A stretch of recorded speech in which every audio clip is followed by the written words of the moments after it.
जो नेक्स्ट है यहाँ पे 40 से 44, इसका मतलब जो हम लोग इतना जो प्रीवियस सम्स करके आ चुके हैं उसमें देखोगे कि 0 to 10 था, ठीक है, फिर 10 से 20 था, लेकिन यहाँ पे जो है 1 का डिफरेंस है। जो हम लोग ये इंटरवल देख रहे हैं, ये जो दूसरा इंटरवल है, इसका जो अपर लिमिट है और इसका जो लोअर लिमिट है, इन दोनों के बीच में कोई मेल ही नहीं है, ठीक है।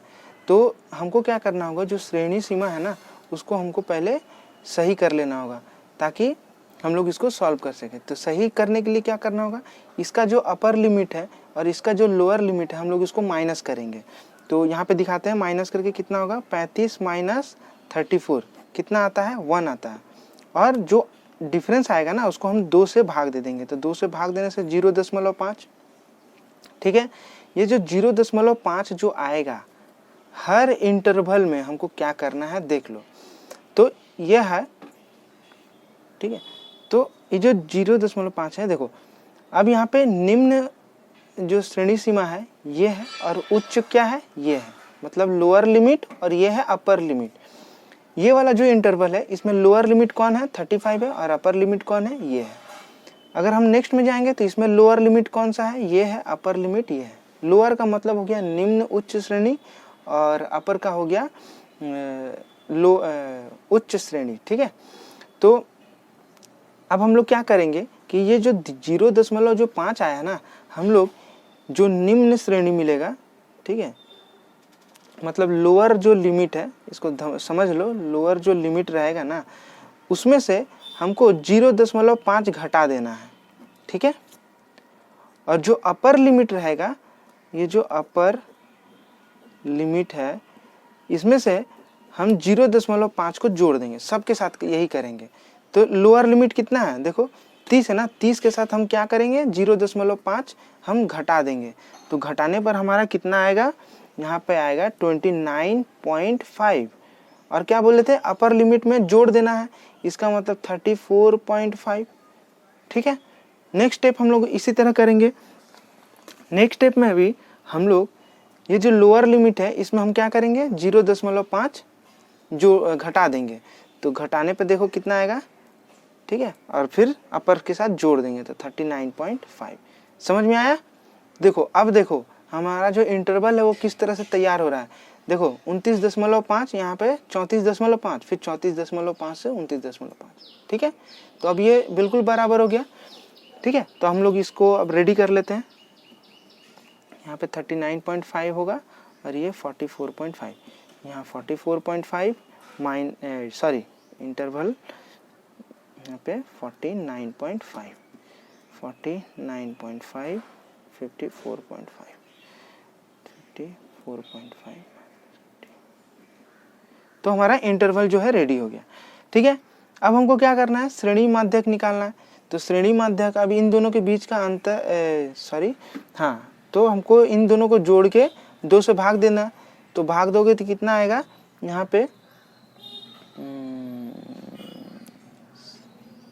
32 आ रहा है, ठीक है। अब 32 आ रहा है, फिर हम इन दोनों को जोड़ेंगे तो जोड़ के देखेंगे कितना आएगा, 37 आएगा। तुम लोग देख सकते हो, इसको भी जोड़ सकते हो, अगर दिक्कत है तो एक ही आएगा, ठीक है। और इसको भी हम लोग करेंगे तो यहाँ पे 42 आएगा, ठीक है। 42 इसको जोड़ेंगे तो 47, 52 और 57, ठीक है। तो ये हो गया हमारा जो श्रेणी माध्यक है, हम लोग रेडी कर चुके हैं। अब हमको यहाँ पे दिख रहा है कि FI और XI हमको करना है, ठीक है। तो गुना कर दो, यहाँ पे आएगा 320, इसके साथ इसको अगर हम गुना करते हैं तो आएगा 444, ठीक है। इसको आएगा 630, 42 के 2 और यहाँ पे 6 के 24, 282, 208 और यहाँ पे 171, ठीक है। तो क्लियर हुआ यहाँ पे कि कैसे हम लोग इस तरह का टेबल को किस तरह से सॉल्व करेंगे, ठीक। अब यहाँ पे हमको जैसे हमको पता है कि यहाँ पे समेशन FI कर लेना है, इसको जोड़ना है, तो इसका जोड़ जो आएगा वो आएगा 50 और फिर इसको हमको जोड़ लेना है, समेशन FI XI। तो इसको जोड़ने पे जो है 2055 आएगा। ठीक है। तो अब हम लोग को निकाल लेना है क्या, मीन। मीन को पता ही है, हम लोग एक्स बार से डिनोट करते हैं। तो फॉर्मूला लिखेंगे समेसन एफ आई एक्स आई और समेसन एफ आई। अब दोनों का जो वैल्यू है हम लोग बैठा देंगे यहाँ पे 2055 यहाँ पर 0, और इसको अगर हम लोग डिवाइड करते हैं तो डिवाइड करने से कितना आएगा, 5 चौके 20, 5 एकम 5, 5 एकम 5। ठीक है। तो 41.1 अप्रॉक्स वैल्यू जो हमारा आएगा। ठीक है। देखो क्वेश्चन नंबर 12 भी बिल्कुल उसी तरह है, तो इसको भी हम लोग सॉल्व कर ले रहे हैं ताकि तुम लोग को दिक्कत ना हो। तो देखो यहाँ पर भी हम लोग श्रेणी सीमा यहाँ पे लिख लेंगे, श्रेणी सीमा। ठीक है। यहाँ पर भी देखोगे कि जो इंटरवल है वो 5 से 14 है, फिर दूसरा जो इंटरवल हो रहा है इसको 15 से 24। तो हमको क्या करना है कि इस इंटरवल को ठीक कर लेना है। तो हम बताए थे कि ये जो अपर लिमिट है और ये जो लोअर लिमिट है, अगर हम माइनस करेंगे तो इन दोनों के बीच का जो अंतर है, मतलब 1 दिखाए थे ना, तो ये देखो 15 माइनस 14 1 आया, और 1 को 2 से भाग देंगे तो कितना 0.5। 0.5 हमको क्या करना है, जो लोअर लिमिट है उससे माइनस करना है और अपर लिमिट में प्लस करना है। तो हम लोग करते हैं, तो यहाँ पर आएगा 4.5 माइनस, सॉरी माइनस तो नहीं है, ये हाइफन है, तो 14.5, फिर यहाँ पे 14.5। ठीक है। तो पहले क्वेश्चन जैसा ही है, तुम लोग इसको सॉल्व करके रेडी कर लो, टेबल टू बना लो। तो यहाँ पे कुछ इस तरह से आएगा।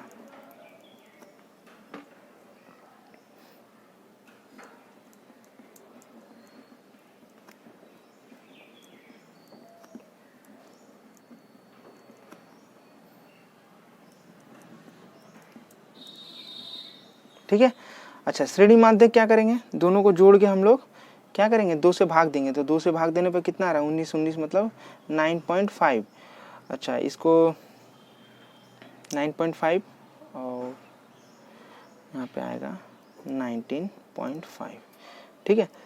तुम लोग देख सकते हो कि यहाँ पे जो इन दोनों के बीच का अंतर है ना, वो 10 है। तो 10 तुम लोग जोड़ के भी तुम लोग टेबल बना सकते हो। तो यहाँ पे हम लोग लिख सकते हैं 29.5, उसके बाद जो आएगा 39.5, उसके बाद जो आएगा 49.5, उसके बाद 59.5। तो इस तरह से भी सोच सकते हो। जैसे हम लोग पहला क्वेश्चन जो सॉल्व किए थे, देखे थे, उसमें भी अगर हम लोग देखेंगे कि यहाँ पे 32 है, यहाँ पे 37 है, तो इन दोनों के बीच का अंतर कितना, 5। तो इसमें 5 5 5 करके हम लोग अगर टेबल इसको बना सकते हैं एक्स आई, अगर तुम वो पैटर्न समझ जाओ तो। ठीक है। तो चलो यहाँ पे कैलकुलेशन कर लेते हैं। अब एफ आई और एक्स आई को हम लोग गुना करेंगे। तो गुना करने पे क्या होगा, यहाँ पे 5 3 15 और 9 3 27 28, 28.5। ठीक है। यहाँ पर 117, 513.0, तो 513 ही लिखते हैं, और इसका होगा 790, 495, 178.5।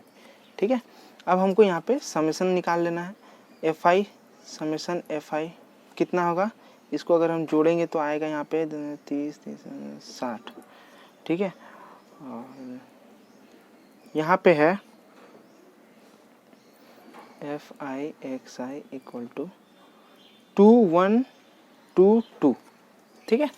तो अब हमको मीन निकाल लेना है। तो देयरफॉर हम यहाँ पे x बार बराबर क्या लिखेंगे, summation F I X I summation F I equal to, तो यहाँ पे जो है हम लोग लिखेंगे 2122 और यहाँ पे 60। ठीक है। तो भाग देने पर कितना आएगा, 6 3 18 35,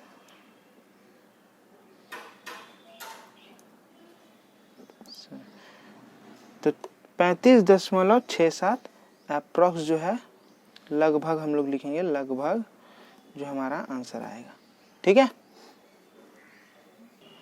देखो नेक्स्ट क्वेश्चन है क्वेश्चन नंबर 13। ये बहुत ही इंपॉर्टेंट क्वेश्चन है, तो इसको तो जरा इसका कॉन्सेप्ट ध्यान से तुम लोग समझना। ठीक है। तो जितना आसानी से हो सके हम समझाने का कोशिश करेंगे और जल्दी भी, ठीक है। तो देखो यहाँ पे दिया हुआ है कि जो भी गिवन डाटा दिया है, यहाँ पे बोला है कि यदि उनके प्राप्तांकों की कम यौगिक परिसंख्या निम्नलिखित हो, ठीक है। तो यौगिक परिसंख्या का यहाँ पे जो मतलब है वो है क्यूमुलेटिव फ्रीक्वेंसी यहाँ पे दिया हुआ है। अब उसको हम फ्रीक्वेंसी में कैसे कन्वर्ट करेंगे ये हमें ध्यान में रखना है, ठीक है। तो यहाँ पे हम जरा एक उदाहरण देके समझाने का कोशिश करेंगे, तो तुम लोग इसको ध्यान से देखो, तो तुम्हारा जो क्यूमुलेटिव फ्रीक्वेंसी जो यौगिक परिसंख्या जो है उसको कैसे हम लोग समझेंगे वो आ जाएगा।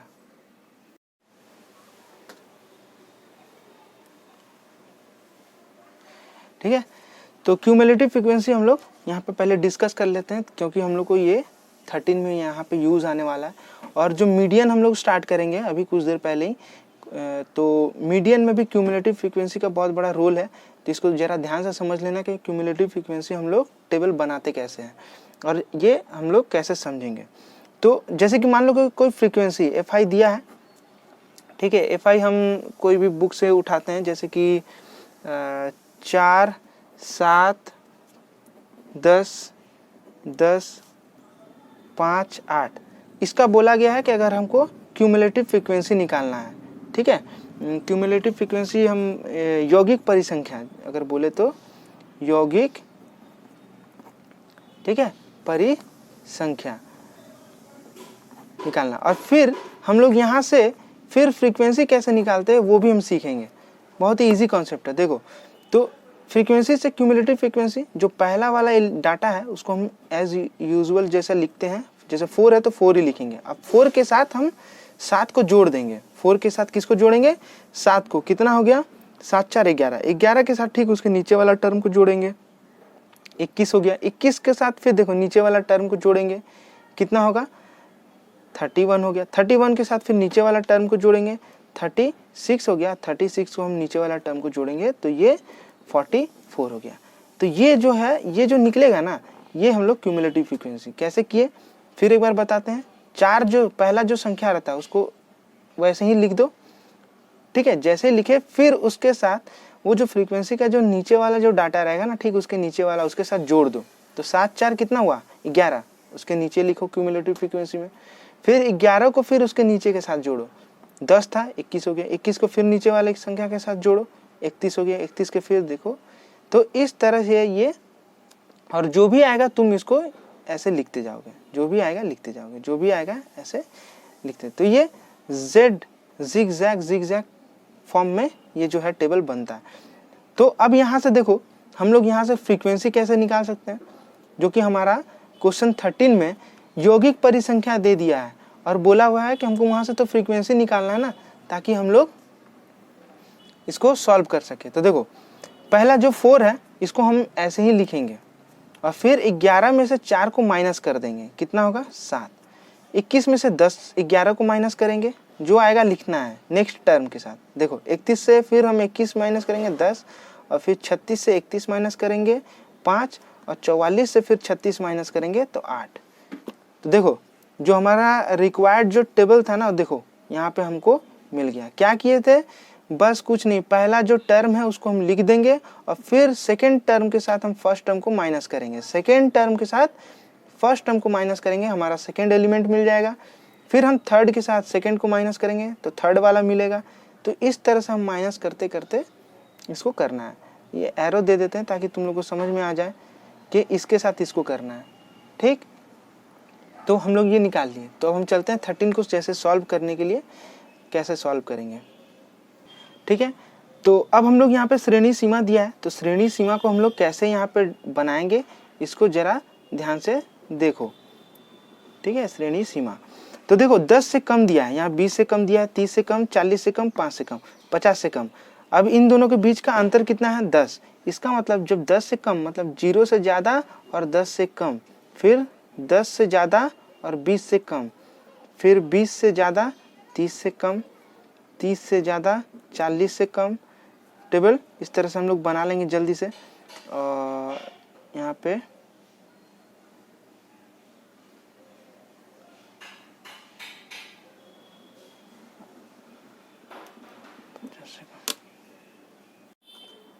ठीक है। तो यहाँ पे हम लोग टेबल बना लिए। अच्छा, अब यहाँ से हम लोग को निकाल लेना है FI निकालना है, ठीक है। तो FI कैसे निकालेंगे अभी हम लोग डिस्कस किए यहाँ पे। तो हमारा जो है यहाँ पे क्यूमुलेटिव फ्रीक्वेंसी दिया हुआ था, ठीक है। क्यूमुलेटिव फ्रीक्वेंसी से हमको मतलब क्यूमुलेटिव फ्रीक्वेंसी यौगिक परिसंख्या दिया हुआ है, इसमें से हमको बनाना है FI, ठीक। तो जैसे कि अब क्या दिया हुआ है यहाँ पे 4 दिया हुआ था, कितना दिया हुआ है क्वेश्चन में 5 दिया हुआ है, 5 हम लोग लिख लेंगे। उसके बाद दिया हुआ है 9 दिया हुआ है, उसके बाद 17, उसके बाद 29, उसके बाद 45। तो अब यहाँ से देखो हम लोग क्या करेंगे, हम लोग करेंगे कि 5 तो हम लोग लिखेंगे फ्रीक्वेंसी 5 हो गया। 9 में से 5 को माइनस करेंगे, कितना आएगा 4। 17 में से 9 को माइनस करेंगे, कितना आएगा 8, ठीक है। 29 में से 17 को माइनस करेंगे 12, और 45 से अगर हम 29 माइनस करते हैं तो माइनस करते हैं तो 16 आएगा, ठीक है। तो ये जो मिला है ना, ये मेरा फ्रीक्वेंसी डाटा है, ओके। अब यहाँ से हमको XI निकालना है, श्रेणी माध्यक निकाल लेना है। तो वो तो जो है हमको यहाँ से श्रेणी माध्यक कैसे निकालते हैं, इन दोनों को जोड़ते हैं और 2 से भाग दे देते हैं, तो 5 आएगा, यहाँ 15 आएगा, यहाँ 25, यहाँ 35 और यहाँ 45। उसके बाद हम FI इंटू XI, मतलब यहाँ पे FI इंटू XI, यहाँ 25, उसके बाद इसको और इसको करना है, ठीक है। तो 60 आएगा, 25 8 200, ओके। यहाँ पे आएगा 35 और 12 को गुना करेंगे 420, और इसको गुना करेंगे तो 720।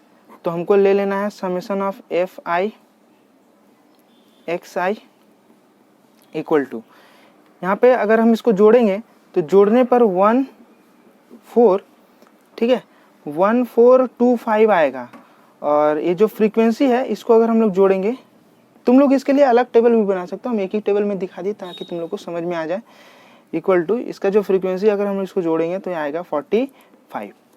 तो यहाँ पे हम लोग x बार बराबर समेशन ऑफ FI XI कितना by summation of FI, value बैठा देते हैं।